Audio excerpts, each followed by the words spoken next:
꿈다운 라디오, 꿈다운 새벽 책방, 오늘도 기분 좋게 시작합니다.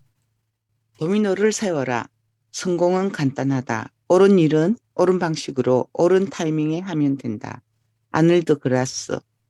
습관이 무엇인지들 다들 알고 있다. 습관은 고치기도 새로 만들기도 힘들다. 하지만 우리는 자신도 모르는 사이에 항상 새로운 습관들을 만들어내고 있다. 이전과는 다른 행동 방식을 시작하고 그것을 오랜 기간에 걸쳐 유지할 때 비로소 새로운 습관이 생긴다. 이때 우리가 마주하는 선택은 삶에서 원하는 것을 가져다 줄 습관을 만드느냐, 그렇지 않느냐이다. 그런 습관을 원한다면 초점, 초점 탐색 질문이야말로 우리가 가질 수 있는 가장 강력한 성공 습관이라 할 수 있다. 내게 있어 초점 탐색 질문은 삶의 방식과도 같다. 나는 가장 중요한 우선순위 업무를 찾을 때, 내게 주어진 시간을 최대로 활용할 때, 그리고 투자 금액 대비 가장 큰 효과를 얻어야 할 때 초점 탐색 질문을 사용한다. 결과물이 절대적으로 중요한 순간이면 언제나 그 질문을 던진다. 아침에 잠에서 깨어 새로운 하루를 시작할 때도 그 질문을 쓴다. 일터에 도착할 때, 그리고 다시 집에 도착할 때도 그 질문을 던진다.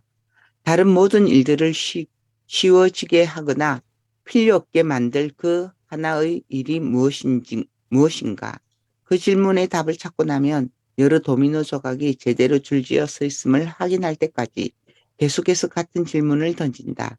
초점 탐색 질문은 삶의 서로 다른 여러 분야에서 자신만의 단 하나를 찾도록 도와준다.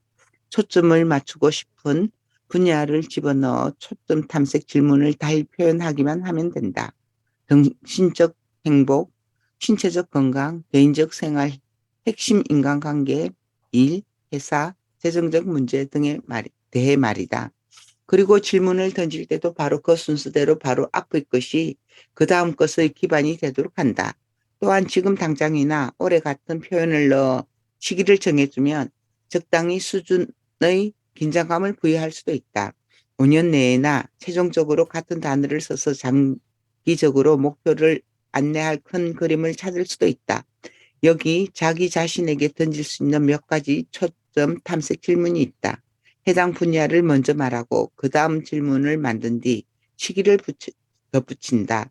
마지막으로 그것을 함으로써 다른 모든 일을 쉽게 혹은 필요 없게 만들을 붙여보자. 예를 들어 이번 주 목표 달성을 위하여 나의 다른 모든 일을 더 쉽게 혹은 필요 없게 만들어줄 단 하나의 일은 무엇인가? 같이 말이다. 정신적 행복을 위하여 다른 이들을 돕기 위해 할 수 있는 단 하나의 일은 무엇인가? 신앙생활을 더 충실히 할 수 있는 단 하나의 일은 무엇인가? 신체적 건강을 위하여 다이어트를 위해 할 수 있는 단 하나의 일은 무엇인가? 운동을 꾸준히 하기 위해 할 수 있는 단 하나의 일은 무엇인가? 스트레스를 해소하기 위해 할 수 있는 단 하나의 일은 무엇인가? 개인적 삶을 위하여 능력을 향상시키기 위해 할 수 있는 단 하나는 무엇인가? 나를 위한 시간을 만들기 위해 할 수 있는 단 하나는 무엇인가? 핵심 인간관계를 위하여 배우자, 연인과 관계를 개선하기 위해 할 수 있는 단 하나의 일은 무엇인가? 자녀의 학교 성적을 높이기 위해 할 수 있는 단 하나의 일은 무엇인가? 부모님께 감사의 마음을 전하기 위해 할 수 있는 단 하나의 일은 무엇인가? 가정을 더욱 화목하게 만들기 위해 할 수 있는 단 하나의 일은 무엇인가? 이를 위하여 목표 달성을 위해 할 수 있는 단 하나의 일은 무엇인가? 직업적 기술 향상을 위해 할 수 있는 단 하나의 일은 무엇인가? 우리 팀의 성공을 위해 할 수 있는 단 하나의 일은 무엇인가? 커리어를 더욱 발전시키기 위해 할 수 있는 단 하나의 일은 무엇인가? 회사를 위하여 우리 회사의 경쟁력을 더욱 높이기 위해 할 수 있는 단 하나의 일은 무엇인가? 우리 회사의 제품을 최고로 만들기 위해 할 수 있는 일은 단 하나의 일은 무엇인가? 수익을 더욱 높이기 위해 할 수 있는 단 하나의 일은 무엇인가? 고객 경험을 개선하기 위해 할 수 있는 단 하나의 일은 무엇인가? 재정적 문제를 위하여 나의 자산 가치를 높이기 위해 할 수 있는 단 하나의 일은 무엇인가? 나의 현금 흐름을 개선하기 위해 할 수 있는 단 하나의 일은 무엇인가? 신용카드 지출을 줄이기 위해 할 수 있는 단 하나의 일은 무엇인가? 핵심 개념. 자, 그렇다면 이 단 하나의 개념을 일상생활의 일부로 만들려면 어떻게 해야 하는가? 일터나 삶의 다른 분야에서 탁월한 성과를 얻을 수 있도록 단 하나의 개념을 더욱 강력하게 만드는 방법에는 무엇이 있는가? 우리의 경험 그리고 다른 이들과의 협력을 통해 알게 된 몇 가지를 지혜를 여기에 정리한다. 첫 번째, 이해하고 믿어라. 첫 번째 단계는 단 하나의 개념을 이해하는 것이고 그 다음은 그것이 우리 삶에서 큰 차이를 만들어낼 수 있다고 믿는 것이다. 이해하고 믿지 못하면 행동으로 이어질 수 없다. 이 개념을 이용하라. 오늘 자신이 원하는 것을 위해 다른 모든 것을 더욱 쉽거나 불필요하게 만들어줄 단 하나의 일은 무엇인가? 라는 질문으로 하루를 시작하라. 그렇게 하면 무엇을 해야 할지 방향이 명확해진다. 3. 습관으로 만들어라. 초점 탐색 질문을 습관처럼 던지면 자신이 원하는 탁월한 성과를 얻기 위해 질문의 힘을 온전히 이용할 수 있게 된다. 이것이 바로 차이를 만들어낸다. 4. 잊지 않게 메모하라. 초점 탐색 질문을 잊지 않도록 스스로에게 상기시켜라. 가장 좋은 방법은 나의 단 하나가 끝나기 전까지 다른 모든 일들은 다 필요 없다라고 책상 앞에 붙여두는 것이다. 그것이 성공 습관과 당신이 원하는 결과를 이어주는 다리가 되도록 하라. 5. 도움을 받아라. 연구에 따르면 주변에 있는 사람들이 자신에게 지대한 영향을 미칠 수 있다. 동료 몇 명과 함께 성공 그룹을 만드는 것도 매일 습관을 연습하는 데 큰 도움이 된다. 가족들에게도 도움을 받아라. 자신의 단 하나가 무엇인지 공유하고 함께하라. 12. 삶의 해답으로 가는 길. 사람은 자신의 미래를 결정짓지 못한다. 대신 습관을 만들면 그 습관이 미래를 대신 정해준다. 프레드리 알렉산더. 초점 탐색 질문은 어떤 상황에서든 자신의 단 하나를 찾아내는 데 도움을 준다. 그것은 삶 전반에 걸쳐 자신이 무엇을 원하는지 또다시 보여주고 그것을 얻기 위해 무엇을 해야 하는지 더욱 자세히 알려준다. 생각해보면 꽤 단순한 과정이다. 큰 질문을 먼저 던지고 그 다음으로 큰 해답을 찾는다. 이처럼 단순한 두 단계가 결과적으로 성공 습관을 가져다 준다. 큰 질문을 던져라. 초점 탐색 질문은 큰 질문을 던지는 데 도움을 준다. 큰 목표와 마찬가지로 큰 질문은 크면서도 구체적이다.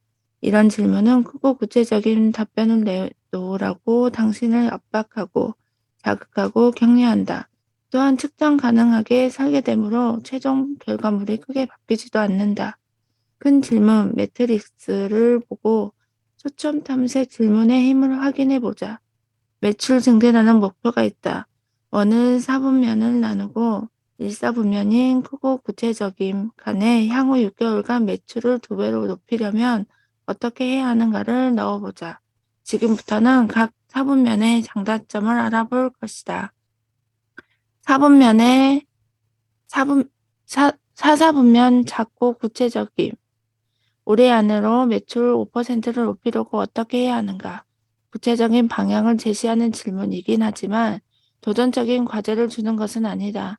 대부분의 영업사원에게 5%의 매출 증대는 스스로의 능력에 의한 것이라기보다는 시장 변화에 따라 쉽게 일어날 수 있는 수준이기 때문이다. 아무리 좋게 보아도 점진적인 수익인지 인생을 바꿀 만한 전지는 아니다. 낮은 목표는 대단한 행동의 변화를 요구하지 않는다. 그래서 남다른 성과로 이어지는 경우도 드물다. 3, 4분면 작고 광범위야. 매출을 높이려면 어떻게 해야 하는가? 이것은 엄밀히 말해 성과를 위한 질문이 아니다. 차라리 브레인스토밍을 위한 질문에 가깝다고 할 수 있다. 선택지들을 나열하는 데는 좋지만 그 선택지를 좁히고 파고들려면 더 구체적인 내용이 필요하다. 매출을 얼마나 높일 것인가, 그리고 언제까지. 그런데 안타깝게도 대부분의 사람들은 이런 브레인스토밍에 가까운 질문을 던지고는 왜 남다른 성과가 나오지 않는지 의아해한다. 2, 4분면 크고 광범위야. 매출을 2배로 높이려면 어떻게 해야 하는가? 이 질문은 크긴 하지만 구체적인 내용이 없다. 출발점이 좋아도 구체성이 떨어지면 더 많은 의문이 남긴다. 향후 20년 동안 매출을 2배로 높이는 일과 1년 혹은 그보다 단기간 내에 매출을 2배로 높이는 일은 완전히 다른 일이다. 이 질문은 모호한 부분이 너무 많고 구체적이지 않아서 어디에서부터 시작해야 할지 알 수 없게 한다. 일사분명, 크고 구체적인. 향후 6개월간 매출을 2배로 높이려면 어떻게 해야 하는가? 이제 큰 질문의 모든 요소를 갖추었다. 목표는 큰 동시에 구체적이다. 매출을 2배로 높이는 것은 그리 수월하지 않다. 또한 6개월이라는 구체적인 열정이 정해져 있어 도전할 가치가 있는 과제가 될 것이다. 여기에는 큰 해답이 필요하다. 스스로 생각하는 한계를 더욱 넓히고 기존에 가지고 있던 해결책 이상의 것을 살펴야 할 것이다. 이제 차이를 알겠는가? 큰 질문을 던지는 것은 본질적으로 큰 목표를 추구하는 것과 같다. 그리고 그렇게 할 때마다 같은 패턴, 즉 크고 구체적인 것을 보게 될 것이다. 크고 구체적인 질문은 크고 구체적인 해답으로 이어진다. 이는 다시 큰 목표를 달성하는 것으로 이어진다. 향후 6개월간 매출을 2배로 높이려면 어떻게 해야 하는가가 큰 질문이라면 그것을 더 강력하게 만드는 방법으로는 무엇이 있겠는가? 바로 큰 질문을 초점 탐색 질문으로 바꾸는 것이다. 향후 6개월간 매출을 2배로 높이기 위해 다른 모든 것들을 더욱 쉬워지게 하거나 필요 없게 만들 단 하나의 일은 무엇인가라고 물어라. 큰, 어, 큰 질문을 초점 탐색 질문으로 바꾸면 가장 중요한 일이 무엇인지 알 수 있게 된다. 큰 질문이 없다면 큰 성공도 없다. 큰 해답을 찾아라. 큰 질문을 던질 때는 어려움이 생긴다. 바로 큰 질문을 던지면 큰 해답을 찾아야 하는 또 다른 도전 과제가 생긴다는 점이다. 이렇게 얻은 해답은 세 개의 범주로 나뉜다. 당장 할 수 있는 것, 최대한 힘을 발휘해야 하는 것, 그리고 가능성이 있는 것이다. 이 중에서 가장 쉽게 찾을 수 있는 것은 당장 할 수 있는 것으로 현재 자신의 지식이나 기술, 경험의 한계 안에 있다. 이런 해답은 당신이 어떻게 해야 하는지 이미 알고 있는 것이며 그것을 얻기 위해 그리 큰 변화를 꾀할 필요도 없다. 그래서 성취 가능성도 가장 높은 편이다. 다음 단계는 최대한 힘을 발휘해야 하는 것이다. 이 해답은 당신이 닿을 수 있는 범위 안에서 가장 먼 곳에 있다. 이 답을 찾기 위해서는 다른 이들이 이전에 어떤 식으로 해답을 얻었는지 연구하고 조사할 필요가 있다. 최대한 힘을 발휘해야 하는 것은 현재 자신이 가진 능력의 한계까지 스스로를 몰아붙여야 하기 때문에 찾는 것이 그리 쉽지 않다. 하지만 노력 여하에 따라 잠재적으로 성취가 가능한 부분이다.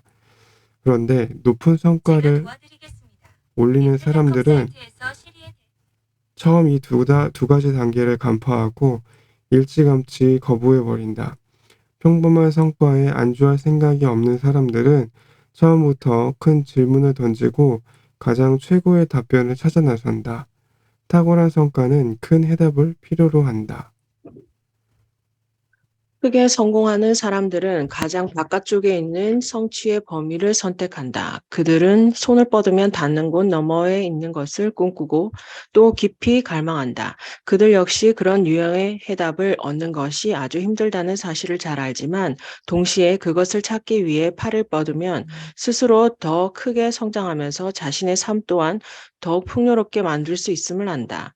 해답으로부터 최대한 많은 것을 얻고 싶다면 그것이 당신의 컴포트 존 바깥에 있음을 먼저 깨달아야 한다. 거기에는 산소도 부족하다. 큰 해답은 훤히 보이는 곳에 있지도 않고 그것을 찾으러 가는 길 역시 험난하다. 가능성이 있는 것은 이미 알려진 것과 이미 행해진 것 너머에 있다.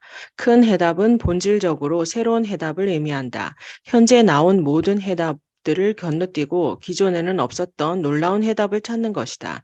이를 위해 가장 먼저 던져야 할 질문은 최대한 힘을 발휘할 때 쓰는 접근법과 같다. 즉, 지금까지 누군가가 이것 혹은 이와 비슷한 것을 연구하거나 이룬 적이 있었는가라고 묻는 것이다. 거기에서 무엇을 배우든 그것을 이용해 다른 최고의 성과를 올린 사람들이 했던 일을 연구, 즉 벤치마킹과 트렌딩, 을 실시해야만 한다. 달리 말해 당신이 해야 할 단 하나의 일은 자신을 올바른 방향으로 이끌어줄 단서와 역할 모델을 찾는 것이다. 다른 이들이 무엇을 배우고 깨달았는지 알아보는 것이 당신의 첫 번째 조사가 될 것이다.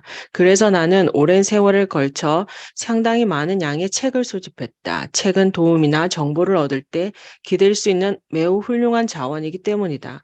자신이 성취하고 싶어하는 목표를 실제로 이룬 사람과 대화를 나누기는 쉽지 않다. 그래서 책이나 논문 속에 잘 정리된 연구 결과와 성공의 역할 모델은 언제나 최고의 도움을 주었다. 인터넷 또한 빠른 속도로 아주 귀중한 도구가 되고 있다. 온라인이든 오프라인이든 당신이 걷는 그 길을 이미 가본 사람을 찾아 그들의 경험을 조사하고 모델로 만들고 벤치마킹하고 동향을 파악하라. 한 대학 교수는 내게 이런 말을 했다. 게리, 당신은 똑똑해요. 하지만 당신 전에도 같은 일을 했던 사람들이 있습니다. 큰 꿈을 꾸는 건 당신이 처음이 아니니 다른 이들이 무엇을 배웠는지 먼저 알아본 다음 그들의 교훈을 바탕으로 행동을 실천에 옮기도록 하세요. 그의 말이 옳았다. 그리고 이 말은 당신에게도 적용된다. 자신만의, 자신만의 해답을 찾고 싶다면 다른 사람들의 연구와 경험을 공부하라. 그곳은 최고의 탐색 장소다. 이러한 지식으로 무장한 다음에는 벤치마킹을 할 수 있다. 최대한 힘을 발휘하는 접근법을 쓰면 당신이 처음 가졌던 최고 한계점이 이후에는 당신의 최저점이 될 것이다. 거기에서 멈추지 말고 그 너머로 올라가 다음번엔 또 어떤 것이 나타날지 멀리까지 내다보아야 한다. 이것이 바로 두 번째 단계인 트렌딩이다. 최고의 성과를 올린 사람들이 향하고 있는 방향을 찾는 일이다. 당신이 찾아낸 해답은 지금껏 그 누구도 시도한 적 없는 독창적인 무엇이 될 것이기 때문에 그것을 실행에 옮기려면 여러 가지 면에서 스스로를 재창조해야 한다. 새로운 해답은 언제나 새로운 행동을 요구한다. 그러므로 성공으로 가는 길에서 스스로에게 변화가 일어난다고 해도 놀라지 마라. 멈추지도 마라. 바로 거기에서 기적이 일어나고 가능성이 무한해진다. 무척 힘들겠지만 아무도 가지 않은 길을 걷는 것은 언제나 그럴 만한 가치가 있다. 한계를 최대한으로 넓힐 때 우리의 삶 역시 넓어지기 때문이다. 핵심 개념 1. 크고 구체적으로 생각하라. 목표를 세우는 것은 질문을 던지는 것과 같다.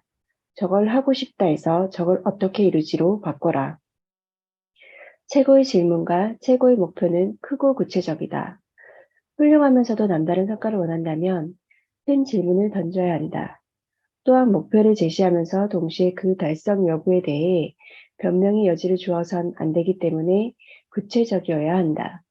또한 초점 탐색 질문과 같은 형태로 묻는다면 가능한 최고의 해답에 집중하도록 도와준다. 2. 가능성을 생각하라. 당장 달성할 수 있는 목표는 단순히 했다는 것에 만족하는 정도밖에 되지 않는다. 최대한 힘을 발휘해야 달성할 수 있는 목표는 이보다는 훨씬 더 도전적이다. 그것은 당신이 지닌 현재 능력의 가장자리까지 손을 뻗게 만든다. 거기에 닿으려면 있는 힘껏 팔을 벌려야 한다. 최고의 목표는 우리로 하여금 무엇이 가능한지 탐험하게 만든다. 3. 벤치마킹과 트렌드를 이용하라.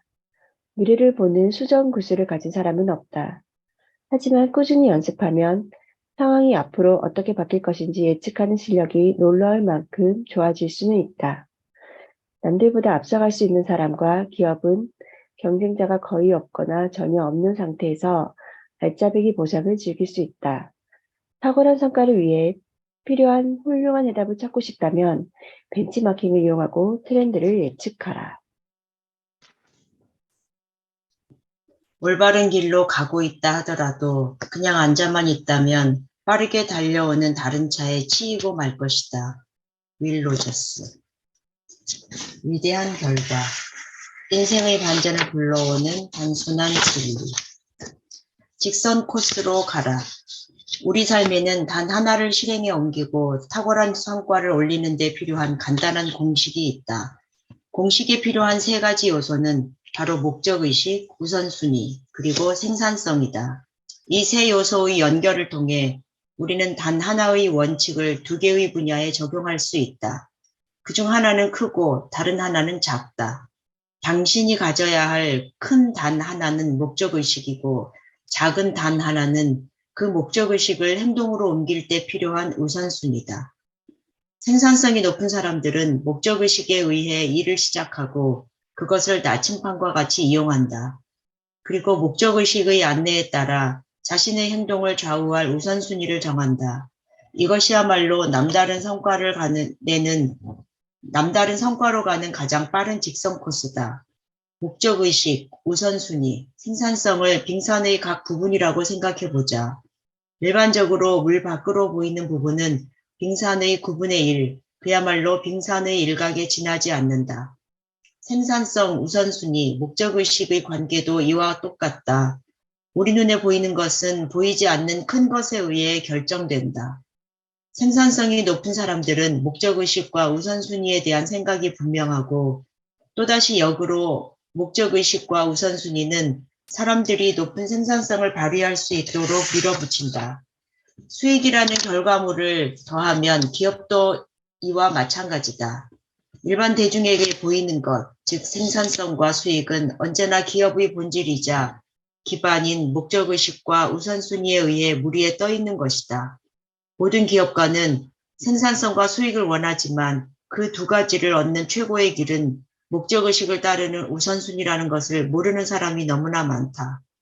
개인의 생산성은 모든 사업 수익의 기본 요소다. 이 두 가지는 따로 떼어 설명할 수 없다. 비생산적인 사람들로 가득한 기업이 기적처럼 수익을 높이는 것은 불가능하다. 훌륭한 기업은 생산성이 높은 사람들을 기반으로 만들어진다. 그리고 당연하게도 생산성이 가장 높은 사람들은 기업으로부터 가장 큰 보상을 받는다. 목적의식과 우선순위, 생산성을 어떻게 연결하느냐가 성공하는 개인과 수익성 높은 개인이 기업이 다른 경쟁자들보다 얼마나 더 높이 올라갈 수 있는지를 결정한다. 이러한 원리를 이해하는 것이 바로 탁월한 성과를 창출할 수 있는 핵심이다. 목적의식을 갖고 살아라. 삶이란 자신을 찾는 것이 아니라 자신을 창조하는 과정이다. 조지 버나드 쇼. 자, 그렇다면 훌륭한 삶을 창조하기 위해 목적의식을 어떻게 이용해야 하는가? 스크루지 영감 이야기가 우리에게 많은 시사점을 던져준다. 찰스 디킨스가 1843년에 쓴 고전 크리스마스 캐럴은 인색하고 냉담하고 사랑받지 못하던 스크루지가 사려 깊고 배려심 많고 사랑받는 사람으로 변하는 이야기를 통해 우리의 삶이 무엇의 우리 선택으로 만들어진다는 것을 잘 보여주는 최고 작품 중 하나이다. 마음이 차갑고 돈 한 푼도 벌벌 떨고 탐욕스러우며 크리스마스를 통해 사람들에게 행복을 가져다 주는 그 모든 것을 경멸하는 스크루지는 인색함과 째째함의 대명사다. 어떻게 보면 우리에게 인생을 어떻게 살아가야 할지 가르쳐준 선생이 되기에 가장 거리가 먼 사람인지도 모른다. 하지만 이 작품에서 그는 우리에게 훌륭한 교훈을 전하고 있다. 어느 크리스마스 이브 지독한 구두쇠 에버니자 스크루지에게 이전 동업자인 제이컵 말리의 영혼이 찾아온다. 오늘 밤 자네에게 경고를 해주러 왔네. 아직은 나와 같은 운명을 피할 수 있는 기회와 희망이 있어. 앞으로 새 유령이 자네를 찾아올 걸세. 내가 한 말을 꼭 기억하게. 그 새 유령은 과거, 현재, 미래의 유령이었다. 여기서 잠깐 스크루지가 누구인지 다시 한번 생각해보자. 디킨스는 스크루지가 마음속에 차가움 때문에 외모마저도 그대로 얼어붙었다고 묘사했다. 돈에 인색하고 언제나 자기 일에만 신경 쓰는 스크루지는 돈을 최대한 적게 쓰고 최대한 많이 모으려 애쓴다. 그는 비밀이 많았으며 늘 홀로 지냈다. 길에서 그에게 인사를 건네거나 관심을 보인 사람은 아무도 없었고 그 식구 누구에게도 관심을 보이지 않는다. 그는 애정도 없고 고약하며 탐욕스러운 늙은이로 너그러운 면이라고는 찾아볼 수 없다. 그의 삶은 외롭게 짝이었고 그로 인해 세상은 불행하다. 밤이 깊어지자 세 명의 유령이 차례대로 스크루지를 찾아와 그의 과거와 현재, 미래를 보여준다. 유령들의 방문을 통해 그는 자신이 어떻게 현재 모습이 되었는지, 그의 삶이 어떻게 흘러가고 있는지, 그리고 결과 그와 그 주변 사람들에게 무슨 일이 벌어질지를 보게 된다. 끔찍한 경험을 한 그는 그 다음날 마침 몸을 벌벌 떨며 잠에서 깬다. 전날 밤에 경험한 것이 꿈인지 현실인지 구분할 수 없지만 어쨌거나 시간이 많이 흐르지 않았다는 것을 알게 된 그는 매우 기뻐하며 운명을 바꿀 시간이 아직 남아 있음을 깨닫는다. 기쁨으로 정신이 멍한 상태로 거리로 달려나가 그는 처음 마주친 꼬마에게 시장에서 가장 큰 칠면조를 사서 익명으로 자신의 유일한 직원인 밥 크레츠의 집으로 보내달라고 부탁한다. 그리고 지금까지 볼 때마다 퇴짜를 놨던 다선 활동가를 발견하고 용서를 구하며 가난한 이들을 위해 큰 돈을 기부할 것을 약속한다. 스크루지는 마침내 조카의 집을 찾아가 오랫동안 어리석었던 자신을 용서해달라고 말하고 함께 저녁 식사를 하자는 초대를 받아들인다. 그의 진심 어린 축복의 말에 축복을 받은 조카 며느리와 이미 와 있던 다른 손님들은 자신 앞에 앉은 사람이 스크루지란 사실을 믿을 수가 없다. 다음 날 아침 영희 때보다 훨씬 늦게 출근한 밥 크레딧 앞에 스크루지가 나타났다. 이 시간에 출근을 하다니 무슨 짓이지? 이런 뜻은 더 참아줄 수 없구먼. 이런 무서운 반응 앞에 크레딧이 무엇인가 변명을 하기 위해 입을 열기도 전에 스크루지가 다시 덧붙인다. 그래서 금요를 올려줄 생각이네. 스크루지는 그렇게 크레딧 가족의 든든한 후원자가 된다. 크레딧의 병약한 아들 타이니 팀에게는 의사를 찾아주고 제의 아버지가 되어준다. 그리고 다른 이들을 위해 시간과 돈을 아끼지 않으며 남은 여생을 보낸다. 이 짧은 이야기를 통해 찰스 디킨스는 훌륭한 삶을 만드는 간단한 공식을 보여준다. 목적의식을 갖고 우선순위에 따라 생산성을 위해 살아야 한다는 것이다. 이 이야기를 다시 생각해보면 디킨스가 말한 목적의식이란 우리는 어디로 가는가, 그리고 우리에게 중요한 것은 무엇인가를 합쳐놓은 질문이라는 것을 알 수 있다. 그는 우선순위가 곧 우리가 중요하게 생각하는 대상이고 우리가 취하는 행동에서 나온다는 것을 알려준다. 그리고 삶이란 일련의 연속된 선택이며 우리의 목적의식이 우선순위를 정하고 우선순위가 행동의 생산성을 결정한다는 것을 일깨워준다. 디킨스에게는 우리가 누구인지 결정짓는 것이 곧 목적의식이었다. 스크루지는 비교적 단편적이고 이해하기 쉬운 캐릭터이므로 디킨스의 공식을 렌즈 삼아 크리스마스 캐럴을 다시 한번 살펴보기로 하자. 스크루지의 삶에 있어 목적의식은 처음에는 분명 돈이었다. 그는 돈을 위해 일했고 돈만 움켜쥐고 홀로 지내는 삶을 추구했다. 그는 사람보다 돈을 더 아꼈으며 돈이 모든 수단을 정당화시키는 목표라고 믿었다. 그의 목적의식에 따르면 그의 우선순위는 뚜렷하다. 자신을 위해 최대한 많은 돈을 버는 것이다. 동전을 모으는 것은 그에게 중요한 일이었다. 그의 생산성은 언제나 돈을 버는 것에 집중되어 있었다. 일을 마치고 쉴 때면 동전을 셌다. 벌고 이익을 올리고 빌려주고 받고 정산하는 것. 이것들이 그의 하루를 채우는 활동들이었다. 그는 탐욕스럽고 이기적이고 주변 사람들의 어려움에 냉정했다. 스크루지 본인의 기준으로 보면 그는 자신의 목적의식을 이루는 데 있어 매우 생산적이었다. 하지만 다른 사람의 기준으로 보면 그건 비참한 삶에 지나지 않았다. 스크루지가 자신과 같은 운명을 맞게 될까 걱정한 동업자 제이컵 말리가 아니었다면 여기가 이야기의 끝이 되었을 것이다. 그렇다면 유령들이 찾아온 뒤 스크루지에게는 어떤 일이 일어났는가? 우선 그의 목적의식이 바뀌었다. 그리고 그것은 다시 그의 가장 중요한 우선순위를 바꾸어 놓았고 또 그가 생산성을 위해 집중하는 대상 또한 바꾸어 놓았다. 말리가 등장하면서 스크루지는 새로운 목적의식이 삶을 어떻게 혁신적으로 변화시키는지 경험했다. 그래서 그는 어떤 사람이 되었는가 함께 살펴보자. 이야기가 끝날 무렵 스크루지의 목적의식은 더 이상 돈이 아니라 사람이 되었다. 이제 그는 사람들에게 관심을 쏟는다. 그들의 재정적 문제와 신체적 건강에도 관심을 갖는다. 그리고 어떤 식으로든 남을 도우며 그들과의 인간관계를 즐긴다. 돈을 쌓아두는 것보다 다른 이들을 돕는 것을 더 중요하게 여기고 돈은 그것으로 할 수 있는 선행만큼의 가치를 갖는다고 믿게 된다. 그럼 그의 우선순위는 무엇인가? 한때 돈을 모으고 사람들을 이용하던 그가 이제는 돈을 이용해 사람들을 돕는다. 그의 우선순위는 사람들을 최대한 많이 도울 수 있도록 최대한 많은 돈을 버는 것이 되었다. 그의 행동은 어떤가? 언제나 가진 돈을 남들을 위해 쓰는 데 있어 생산성을 발휘한다. 이러한 변화는 놀랍고 이 이야기가 들려주는 교훈은 무엇보다도 뚜렷하다. 우리가 누구인지, 우리가 어디로 가고 싶어 하는지가 곧 우리의 하는 일과 성취하는 바를 결정짓는다. 목적의식에 따라 사는 삶은 그 무엇보다 강력하고 무엇보다도 행복하다.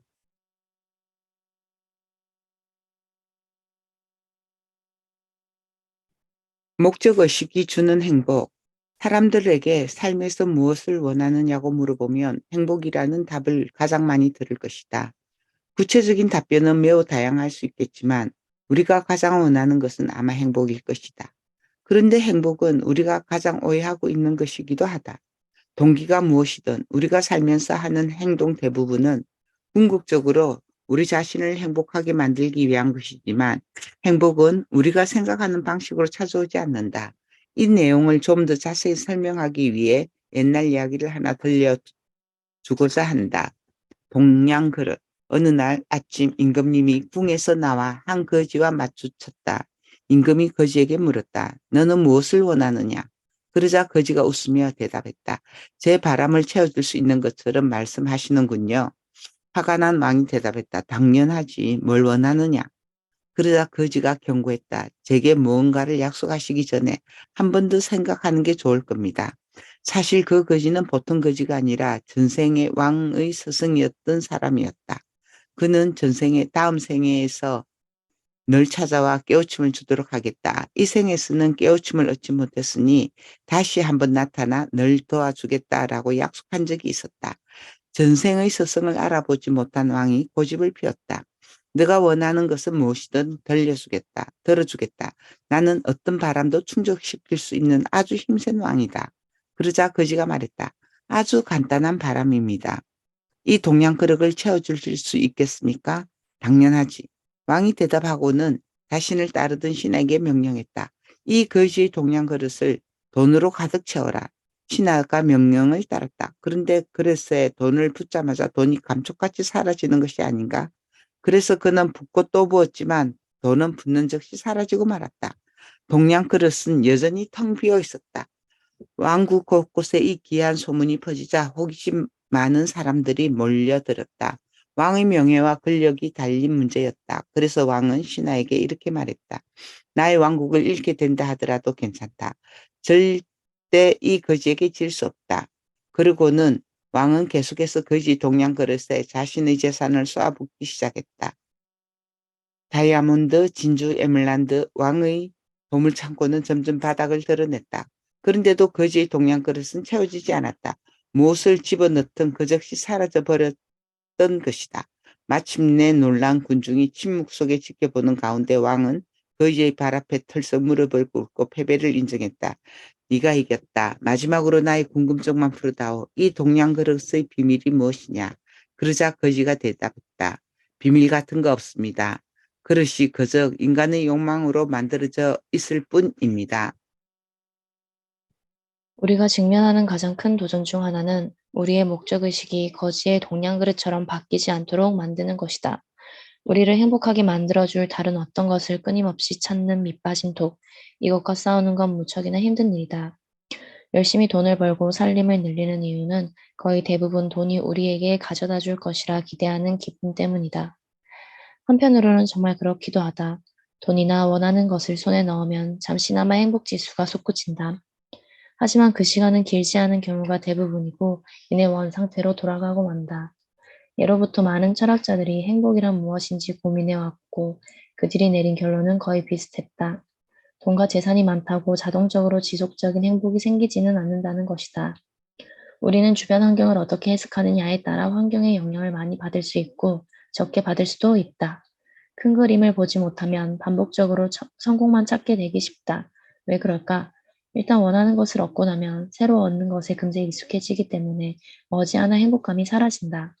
이는 모든 사람들에게 일어나는 일이다. 그래서 결국 새 생활의 지루함을 느끼고 또 새로운 무언가를 손에 넣고자 한다. 그보다 더 심각하게는 잠시 멈춰서서 손에 넣은 것을 지키려 하지도 않고 곧장 다시 일어서서 다른 무언가를 찾아 움직이게 될 수도 있다. 거지로 남기에 딱 좋은 길이 아닐 수 없다. 그렇다면 어떻게 하면 지속되는 행복을 찾을 수 있는가? 행복은 만족을 느끼는 길에서 생겨난다. 미국 심리학협회의 전 회장인 마틴 셀리그만 박사는 우리의 행복에 5가지 요소가 있다고 했다. 긍정적인 감정과 기쁨, 성취, 인간관계, 참여, 그리고 의미이다. 이 중에서도 그는 참여와 의미가 가장 중요하다고 보았다. 우리의 삶을 더욱 의미 있게 만들어줄 방법을 찾아 거기에 더 몰입하면 할수록 오랫도록 행복할 수 있다는 것이다. 우리가 매일 하는 행동이 더 큰 목적의식을 충족시킨다면 가장 강력하고도 오래 지속되는 행복이 가능해질 것이다. 돈을 예로 들어보자. 돈은 무언가를 손에 넣는 것과 더 많은 것을 가질 수 있는 잠재력 모두를 상징하기 때문에 매우 훌륭한 본보기가 된다. 많은 이들이 돈을 버는 방법에 대해 오해하는 것은 물론이고 그것이 우리를 행복하게 만들어준다고 착각하고 있다. 지금까지 나는 노련한 기업가부터 고등학생에 이르기까지 많은 사람들에게 부에 대해 가르쳤다. 그들에게 돈은 얼마나 많이 벌고 싶은가요? 라고 물을 때마다 매우 다양한 답변이 나왔지만 공통적으로는 금액이 매우 높았다. 그래서 어떻게 그런 숫자를 골랐느냐고 물으면 대개 잘 모르겠다와 비슷한 답변이 나왔다. 그러면 나는 재정적으로 부유한 사람의 뜻에 대해 말해줄 수 있나요? 라고 되물었다. 그러면 열이면 열, 100만 달러에서 시작해 그 위의 숫자를 답으로 말했다. 어떻게 그 같은 결론을 내렸느냐고 물으면 많은 이들이 그게 부자처럼 보여서라고 답했다. 그에 대한 나의 반응은 이랬다. 그렇기도 하고 아니기도 하다. 그건 모두 당신이 그 돈을 갖고 무슨 일을 하느냐에 달려 있다. 나는 재정적으로 부유한 사람이란 목적의식에 부합한 돈 이외에도 충분한 돈을 버는 사람이라고 생각한다. 자, 이러한 정의는 받아들여지기 어렵다는 것을 알고 있다. 그래도 재정적으로 부유하려면 먼저 삶의 목적의식이 있어야 한다. 달리 말해 목적의식이 없으면 언제 충분한 돈을 갖게 되는지 알 길이 없고 따라서 결코 재정적으로 부유해질 수 없다. 돈이 우리를 행복하게 만들어줄 수 없다는 게 아니다. 어느 수준까지는 분명 그렇게 해줄 수는 있다. 하지만 어느 시점에선가 그 효과가 사라진다. 돈이 행복감을 계속해서 가져다 주는 건 그 돈을 원하는 이유에 달려 있다. 흔히 목표가 수단을 정당화시켜선 안 된다고들 한다. 하지만 행복의 경우는 다르다. 행복이 목표일 때는 그것을 이루기 위한 수단을 통해서만 행복이 만들어질 수 있다. 그저 돈을 목적으로 더 많은 돈을 원한다면 그 돈을 통해 얻고자 하는 행복을 얻지 못할 것이다. 행복은 더 많은 재산보다는 더 큰 목적의식을 가졌을 때 나타난다. 그래서 행복은 만족으로 가는 길에 나타난다고 하는 것이다. 흔들림 없는 변화의 시작. 목적의식은 개인적 강인함, 즉 자신의 신념을 굳게 믿고 그것을 계속 지켜나갈 수 있는 힘의 궁극적 원천이다. 타고난 성과를 내려면 자신에게 무엇이 중요한지 알고 매일 그것과 발맞추어 행동해야 한다. 명확한 목적의식을 가지면 인생이 더욱 또렷이 보이고 그러면 방향에 대한 확신이 생기며 이것은 또다시 더 빠른 의사결정으로 이어진다. 의사결정의 속도가 빨라지면 누구보다도 빠른 선택이 가능해져 최고의 선택지를 갖게 될 수 있다. 그리고 최고의 선택지를 갖게 되면 최고의 경험을 할 기회가 생긴다. 이것이 바로 어디로 갈지 잘 알면 인생이 제공하는 최고의 결과물과 경험을 누릴 수 있게 되는 이유다. 목적의식은 또한 일이 잘 풀리지 않을 때에도 도움이 된다. 때로 살기가 힘들어지고 그 일을 피해 돌아갈 길을 찾기 힘들 때가 있다. 높은 목표를 가지고 살다 보면 자기 나름의 힘든 시기를 겪을 수밖에 없다. 우리 모두가 이런 경험을 한다. 그러나 어떤 일을 할 때 잘 안 풀리더라도 스스로 그 이유를 제대로 알고 있다면 더욱더 노력할 수 있는 동기와 의지가 생긴다. 남다른 성과를 만들어내기 위해서는 성공할 때까지 한 가지 일에 집중하는 것이 가장 기본적인 조건이다. 목적의식은 스스로 정한 길에서 벗어나지 않게 하는 강력한 접착제와 같은 역할을 한다. 자신이 하는 일이 목적의식에 부합할 때 당신의 삶은 리듬을 타듯 수월하게 움직일 것이고 당신의 발걸음은 머릿속과 가슴속에서 들려오는 소리와 일치하게 될 것이다. 목적의식을 가지고 살아라. 그러며 일하는 동안 자신도 모르는 사이에 콧노래를 부르고 휘파람을 불고 있을 것이다. 나의 목적의식은 사람들을 가르치고 조언하고 책을 통해 사람들이 최대한 훌륭한 삶을 살도록 돕는 것이다. 그렇다면 나의 삶은 어떤 모습이겠는가? 가르치는 것은 거의 30년 가까이 나의 단 하나의 일이었다.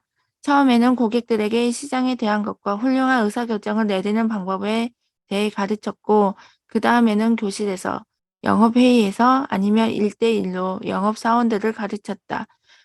그러고 나서는 기업가들을 상대로 수업을 진행했다가 이후 주제를 넓혀 성과를 위한 모델과 전략으로 바뀌었고, 지난 10년 동안에는 구체적인 삶의 원칙들에 대해 세미나를 진행해 오고 있다. 가르치는 내용을 바탕으로 사람들을 지도했고 그 내용을 다시 책으로 내놓았다.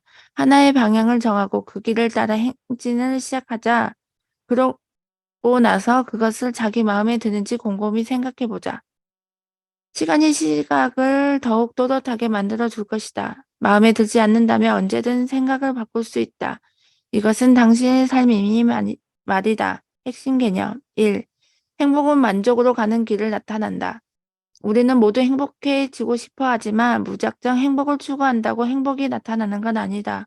오래 지속되는 행복을 얻는 가장 확실한 길은 큰 목적의식을 갖고 매일 하는 그 행동에 의미를 부여하는 것이다. 2. 자신만의 큰 이유를 발견하라. 무엇이 자신을 움직이는지 자문하며 자신만의 목적의식을 찾아라. 아침에 잠에서 깨고 힘들고 지칠 때도 계속해서 일하게 만드는 것은 무엇인가? 나는 종종 이것을 자신만의 큰 이유라 부른다. 이것이 바로 자신의 삶에 흥미를 갖는 이유, 지금 하고 있는 일을 하는 이유다. 3. 정답을 고르기보다 방향을 정해라.